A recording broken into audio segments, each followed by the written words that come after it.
మందకృష్ణ మాధవ్ గారు రాజ్యాంగం రద్దు చేయాలని మాట్లాడుతున్నారు అని అన్నారు. అది అబద్ధం. మందకృష్ణ మాధవ్ గారు రాజ్యాంగంలోని ఆర్టికల్ 25 మత స్వేచ్ఛను సూచించే ఆర్టికల్ రద్దు చేయాలని మాట్లాడాడని నిన్న ఆరోపణ చేసిండు. అది అబద్ధం. మందకృష్ణ మాధవ్ గారు రాముడిని విమర్శించారని వాళ్ళు ఆరోపణ చేశారు. అది అబద్ధం. హిందూ మతాన్ని విమర్శించారని వాళ్ళు నిన్న మాట్లాడారు. అది అబద్ధం. అలాగే కమ్మ, రెడ్డి, కాపు, వెలమ, వైశ్య సామాజిక వర్గాలకు సంబంధించిన వాళ్ళని కూడా మందకృష్ణ మాధవ్ గారు విమర్శ చేశారని నిన్న వాళ్ళు మాట్లాడారు. అది అబద్ధం. రాముడి మీద మందకృష్ణ మాధవ్ గారు విమర్శ చేశారని మాట్లాడారు. అది అబద్ధం. రిజర్వేషన్ రద్దు చేయాలని మందకృష్ణ మాధవ్ గారు మాట్లాడారని చెప్పారు. అది అబద్ధం. నిన్న బ్రాహ్మణ సంఘాల పెద్దలు మాట్లాడిన ప్రతి మాట కూడా పూర్తిగా అబద్ధాలతో నిండిపోయిందనే విషయం ఈ సందర్భంగా మేము గుర్తు చేస్తున్నాం. వాళ్ళు మరొకసారి గుంటూరులో మందకృష్ణ మాధవ్ గారు నిర్వహించిన ప్రెస్ మీట్ లో మాట్లాడిన ప్రతి అంశాన్ని 1-2 సార్లు జాగ్రత్తగా పరిశీలించాలని చెప్పేసి మేము కోరుతున్నాం. ఆ ప్రెస్ మీట్ సారాంశాన్ని అర్థం చేసుకోకుండా, మందకృష్ణ మాధవ్ గారు మాట్లాడిన మాటలను సంపూర్ణంగా గ్రహించకుండా, విషయ పరిజ్ఞానం లేకుండా వాటి మీద విమర్శలు చేయొద్దని బ్రాహ్మణ సమాజ పెద్దలకు మేము సూచిస్తున్నాం. మీరు మాట్లాడిన ప్రతి మాట అబద్ధమని సందర్భంగా మేము గుర్తు చేస్తున్నాం. మందకృష్ణ మాధవ్ గారు మాట్లాడని మాట మాట్లాడినట్టుగా మీరు అబద్ధాలు చెబుతూ మందకృష్ణ మాధవ్ గారు మాట్లాడిన మాటలను వక్రీకరించి దానికి వక్ర భాష చెప్పే విధంగా మీ తెలివితేటలన్నీ చూపించే ప్రయత్నం చేసుకుంటూ రావడం జరిగింది. అవి ఇక్కడ చెల్లవు అనే విషయం ఈ సందర్భంగా మరొకసారి మేము గుర్తు చేస్తున్నాం. దళిత క్రైస్తవులకు ఎస్సీ హోదా వర్తించదని సుప్రీంకోర్టు ఇచ్చిన తీర్పు రాజ్యాంగానికి విరుద్ధంగా ఉన్నదని మందకృష్ణ మాధవ్ గారు స్పష్టంగా చెప్పడం జరిగింది. భారత రాజ్యాంగం ఆర్టికల్ 25కు, ఆర్టికల్ 14కు, ఆర్టికల్ 15కు సుప్రీంకోర్టు ఇచ్చిన తీర్పు విరుద్ధంగా ఉందని మందకృష్ణ మాధవ్ గారు స్పష్టంగా తెలియజెప్పడం జరిగింది.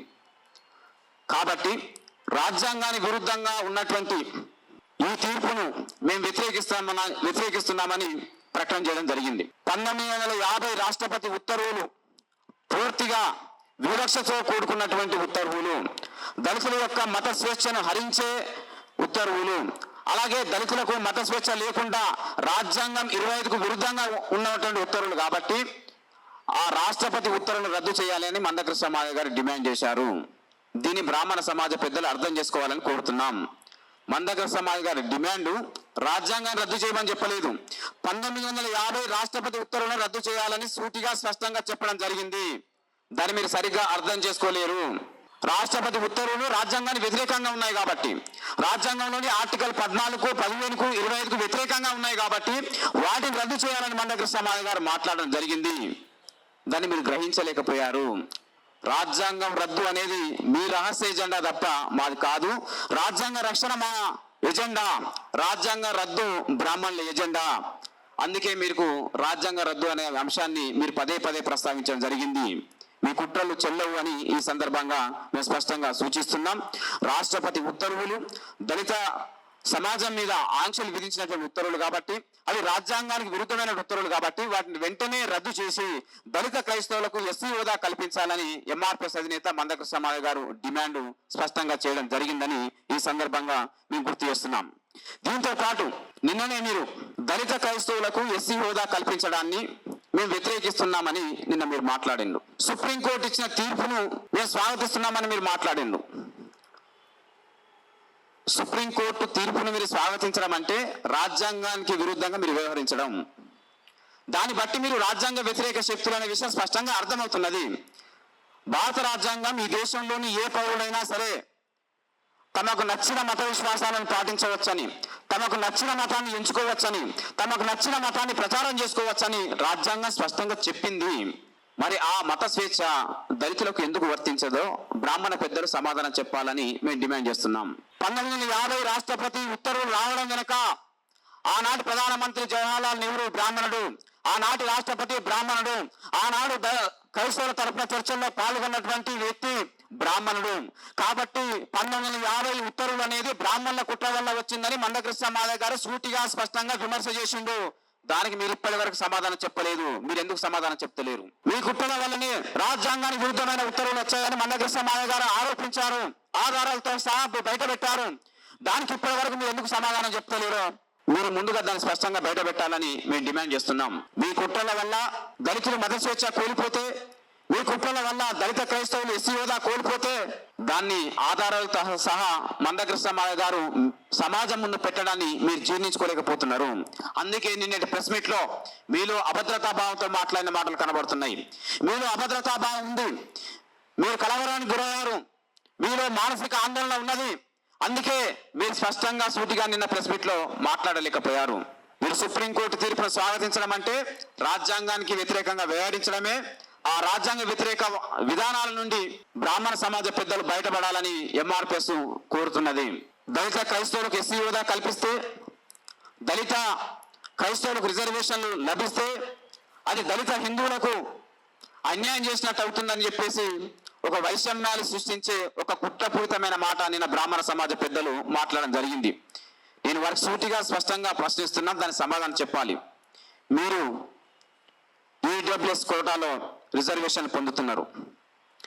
ఈడబ్ల్యూఎస్ కోటాలో అందుతున్న రిజర్వేషన్లు కేవలం అగ్రకులాల హిందువులకు మాత్రమే ఉన్నాయా? ఈడబ్ల్యూఎస్ కోటాలో అందుతున్న రిజర్వేషన్లు అగ్రకుల హిందువులు తీసుకుంటున్నారు, అగ్రకుల క్రైస్తవులు తీసుకుంటున్నారు, ముస్లింలు ఉన్నత వర్గాలకు చెందిన వాళ్ళు కూడా తీసుకుంటున్నారు. అంటే మీరు అగ్రకులాలకు చెందిన వారు, ముఖ్యంగా బ్రాహ్మణ సమాజం, మీలో క్రైస్తవులు ఉంటే క్రైస్తవులు రిజర్వేషన్ పొందడానికి అర్హులు, మీలో ముస్లింస్ ఉంటే ఈడబ్ల్యూఎస్ కోటా పరిధిలోకి వచ్చే ముస్లింస్ ఉంటే మీతో కలిసి రిజర్వేషన్ పొందడానికి ముస్లింలు అర్హులు. మీతో రిజర్వేషన్లు ఏ మతం వాళ్ళైనా సరే, ఏ కులం వాళ్ళైనా పంచుకోవచ్చు. కానీ దళితులు మాత్రం రిజర్వేషన్లు పంచుకోవద్దు. మీరు ఈడబ్ల్యూఎస్ కోటాలో అగ్రకుల క్రైస్తవులతో మీరు రిజర్వేషన్ తీసుకోవచ్చు, కానీ దళిత హిందువులు మాత్రం దళిత క్రైస్తవులతో రిజర్వేషన్లు పొందొద్దు. ఇదేం ద్వంద్వ నీతి? బ్రాహ్మణ సమాజ పెద్దలు సమాధానం చెప్పాలని మేము డిమాండ్ చేస్తున్నాం.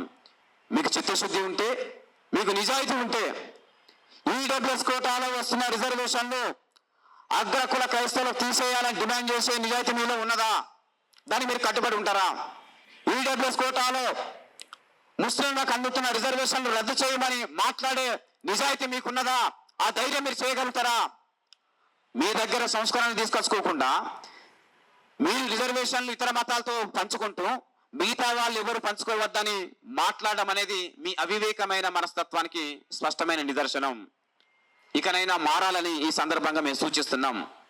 మొన్న ఇదే ప్రెస్ క్లబ్ లో మీరు మీటింగ్ పెట్టినాడు. అర్చకత్వం మా పేటెంట్ హక్కు, దాన్ని చట్టబద్ధంగా గుర్తించాలి. ఇతర ఎస్సీ ఎస్టీ బీసీ అణగారిన వర్గాలకు సంబంధించిన వాళ్ళు ఎవరు, బ్రాహ్మణేతరులు ఎవరు అర్చకత్వంలోకి రావద్దని మీరు మొన్న మాట్లాడడం జరిగింది. అట్లా రావడాన్ని మేము వ్యతిరేకిస్తామని మొన్న మాట్లాడడం జరిగింది. మళ్ళీ నిన్న మీ స్టాండ్ మార్చుకొని అర్చకత్వంలో ఎవరైనా రావచ్చు, జ్ఞానం ఎవరి సొంత కాదు, ఎస్సీ ఎస్టీ బీసీ బ్రాహ్మణేతర సమాజం రావడాన్ని మేము స్వాగతిస్తామని మీరు నిన్న మాట్లాడడం జరిగింది. మొన్నటి మాటకు నిన్నటి మాటకు మధ్యలో తేడా ఎందుకు వచ్చింది? మీ వైఖరిలో మార్పు ఎందుకు వచ్చింది?